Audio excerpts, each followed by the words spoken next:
വീശരണം അമ്മേ ചൊൽപ്പിങ്ങും നിന്നടയ്ക്കൽ കലിത കുതുകമോടെത്തി ഭാഗീശ്വരി നിൻകൽ പേരും പാദപത്മത്തളിരി നരികിലായി നിൽപ്പു ഞാനാത്തമോദം സ്വൽപാദാംഭോജമല്ലാതൊരു ഗതിയടിയന്നില്ല മറ്റൊന്നു തായേ ചിൽപാരമ്യപ്രകാശം മമ ഹൃദി അനിശം ചിന്തുകൻ തമ്പുരാട്ടി. ദേവീ ശരണമമ്മേ സുപ്രഭാതം, ശുഭദിനം. എല്ലാ ധന്യാത്മാക്കൾക്കും പുലർകാല വന്ദനം. ശ്രീമദ് ദേവി ഭാഗവത നിത്യപാരായണ പരമ്പരയുടെ ഇന്നത്തെ യജ്ഞവേദിയിലേക്ക് സുസ്വാഗതം. നവമസ്കന്ധം 13-ാമത്തെ അധ്യായമാണ് നമ്മൾ അവലോകനം ചെയ്തു വരുന്നത്. കൃഷ്ണന്റെ സൗന്ദര്യത്തിൽ അനുരക്തിയായിരുന്ന ഗംഗ, ആ സമയത്ത് അവിടേക്ക് രാധാറാണി വരുന്ന ഭാഗങ്ങൾ, ഗംഗയുടെ സൗന്ദര്യത്തിനെ ആദ്യം വർണ്ണിച്ചു. പിന്നീട് ആ രാധാറാണിയുടെ സൗന്ദര്യത്തെ അവിടെ വർണ്ണിച്ചു. അങ്ങനെ ആ രാധാറാണിയെ എല്ലാവരും സ്തുതിച്ചു. സിംഹാസനത്തിലിരുന്ന രാധ ശ്രീകൃഷ്ണനുമായിട്ട് സംവാദം തുടങ്ങി എന്നാണ് പറഞ്ഞു നിർത്തിയത്. എന്താണ് അവർ തമ്മിലുള്ള സംവാദം എന്നുള്ളതിനെ കേൾക്കാം. രാധോവാചാകേയം പ്രാണേശ കല്യാണി സസ്മിത ത്വന്മുഖാംബുജം പശ്യന്തി സസ്മിതം പാർശ്വേ സഖാമഹ വക്രലോചന. അങ്ങയുടെ അടുക്കൽ നിന്ന് സഖാമയായിട്ട് അങ്ങയുടെ മുഖകമലം ഇടം കണ്ണിയിട്ട് നോക്കി മന്ദഹസിക്കുന്നതിലുള്ള ഈ ശുഭാംഗി ആരാണ്? ഗംഗയെ നോക്കിയിട്ടാ പറയുന്നത്. ഇവളാരാണ്? ഇവള് അങ്ങയെ നോക്കുന്ന ഇവൾ അങ്ങയുടെ രൂപലാവണ്യത്തിൽ മതിമറന്നിരിക്കുന്നുണ്ടല്ലോ. അങ്ങും അതേമാതിരി തന്നെ അവളെ തൻ്റെ മന്ദഹാസം പൂണ്ട മുഖം കൊണ്ട് നോക്കിക്കൊണ്ടിരിക്കുന്നുണ്ടല്ലോ. ഈ ഗോലോകത്ത് ഇരിക്കുന്ന സമയത്ത് അങ്ങ് എന്താ ഇങ്ങനെയുള്ള ദുർനടപടി ചെയ്യുന്നത്? അങ്ങ് ഈ ദുഷ്പ്രവൃത്തി ആവർത്തിച്ച് നടത്തുന്നുണ്ട്. സ്ത്രീജനത്തിൻ്റെ മനസ്സ് ദുർബലമായതുകൊണ്ട് അങ്ങയുടെ പ്രേമാധികാരത്താലും ഞാൻ ഓരോ തവണയും ക്ഷമിക്കുകയാണ് ചെയ്യുന്നത്. അങ്ങ് സ്ത്രീലമ്പടനാണ് എന്ന് മനസ്സിലാവണു. പ്രിയപ്പെട്ടവളെയും കൂട്ടിക്കൊണ്ട് ഗോലോകത്ത് നിന്ന് എവിടേക്കെങ്കിലും പോയിക്കോളൂ. അങ്ങനെയല്ലാതെ അങ്ങയ്ക്ക് സ്വൈരം കിട്ടുകയില്ല. ഇവളോടൊപ്പം ഞാൻ അങ്ങയെ ചന്ദനവനത്തിലും കാണുകയുണ്ടായി. സഖികളെ നിർബന്ധിച്ചത് മൂലം അപ്പം ഞാനൊന്ന് പറഞ്ഞില്ല, ക്ഷമിച്ചു എന്ന് മാത്രമേ ഉള്ളൂ. എൻ്റെ ശബ്ദം കേട്ട മാത്രയിൽ തന്നെ അങ്ങ് മറഞ്ഞുകളഞ്ഞു. ദേഹം വെടിഞ്ഞ വിരജ ഒരു നദിയായി തീർന്നു. കോടിയോജന വീതിയും അതിൻ്റെ 4 ഇരട്ടി നീളവുമുള്ള ഒരു നദിയായി അവള്.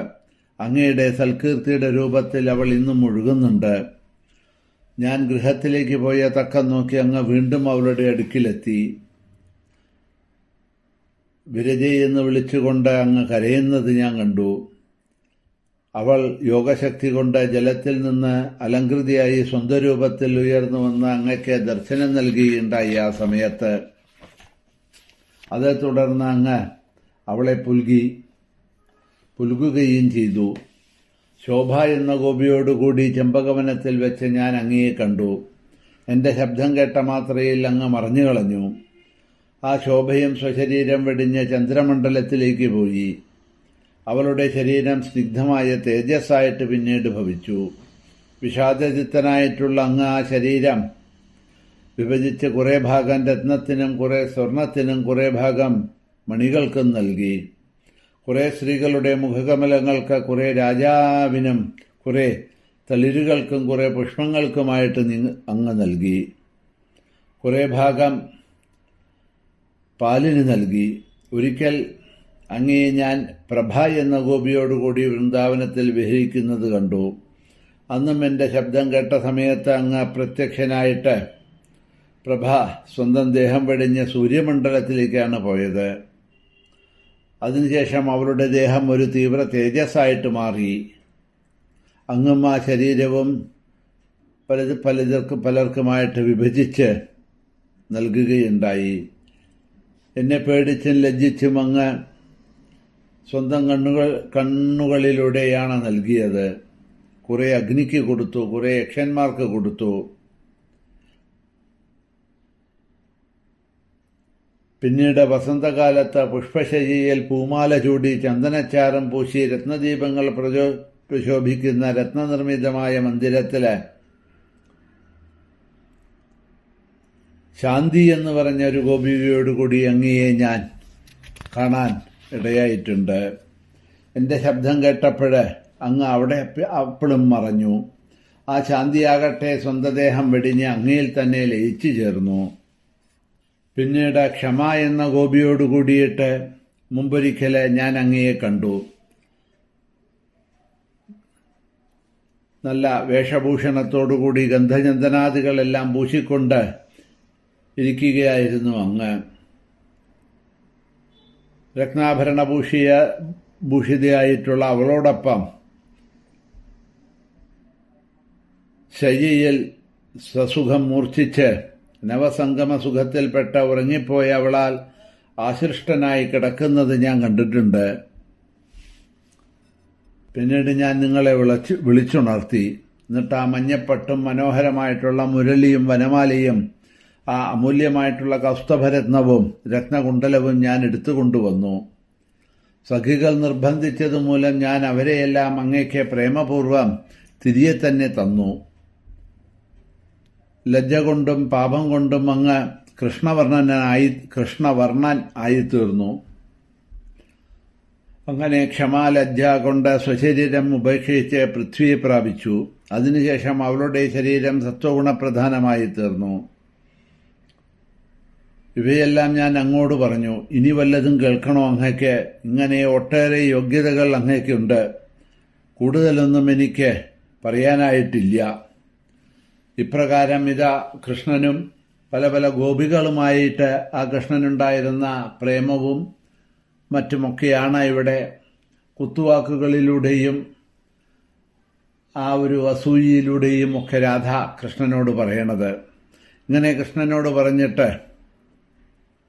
കണ്ണുകളൊക്കെ ചുമന്ന രാധ മുഖം താഴ്ത്തി ഗംഗയോടാണ് പിന്നീട് ഇതാ പറയാൻ തുടങ്ങണത്.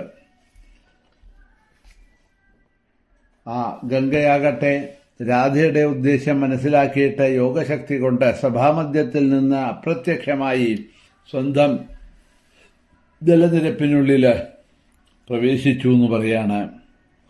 അത് സിദ്ധയോഗിനിയായ രാധ മനസ്സിലാക്കി. സർവത്ര വ്യാപിച്ചിരിക്കുന്ന ഗംഗയെ യോഗശക്തിയാൽ കവിൾ കൊണ്ട് കുടിക്കാൻ തുടങ്ങി. സിദ്ധയോഗിനിയായ ഗംഗ യോഗശക്തി കൊണ്ട് രാധയുടെ ഉദ്ദേശം മനസ്സിലാക്കി കൃഷ്ണപരമാത്മാവിന്റെ ചരണകമലങ്ങളിൽ കടന്നുകൂടി. അദ്ദേഹത്തെ ശരണം പ്രാപിച്ചു.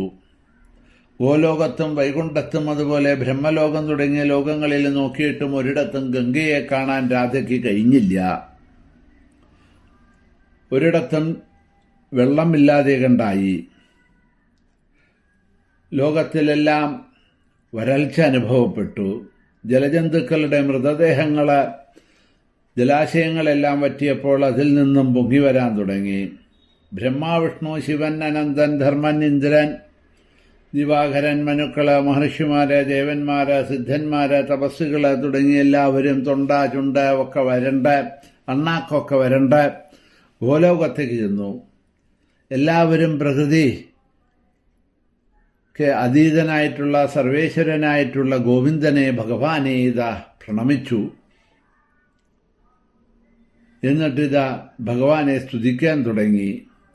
കുറെ ശ്ലോകങ്ങളിലൂടെ അവരെല്ലാവരും ചേർന്ന് ശ്രീകൃഷ്ണനെ സ്തുതിച്ച സ്തുതികളെയാണ് അവിടെ പറയുന്നത്. ദീർഘമായിട്ട് കുറെ ശ്ലോകങ്ങൾ അവിടെ പറയുന്നുണ്ട്. അങ്ങനെ സ്തുതിച്ച അവർക്ക് രാധാസമേതനായ ശ്രീകൃഷ്ണന്റെ ആ ദർശനം രാസമണ്ഡലത്തിൽ വെച്ച് അവർക്കെല്ലാം കിട്ടി എന്നാണ് പറയണത്. ബാക്കി ഭാഗങ്ങളെ നമുക്ക് നാളെ തുടർന്ന് കൊണ്ടുപോകാം. ഇന്ന് സമയം കഴിഞ്ഞതുകൊണ്ട് എല്ലാവർക്കും ശുഭദിനം നേർന്നുകൊണ്ട് നിർത്തുന്നു. ശ്രീ മഹാദേവ്യേ നമഃ. ശ്രീഹരയേ നമഃ.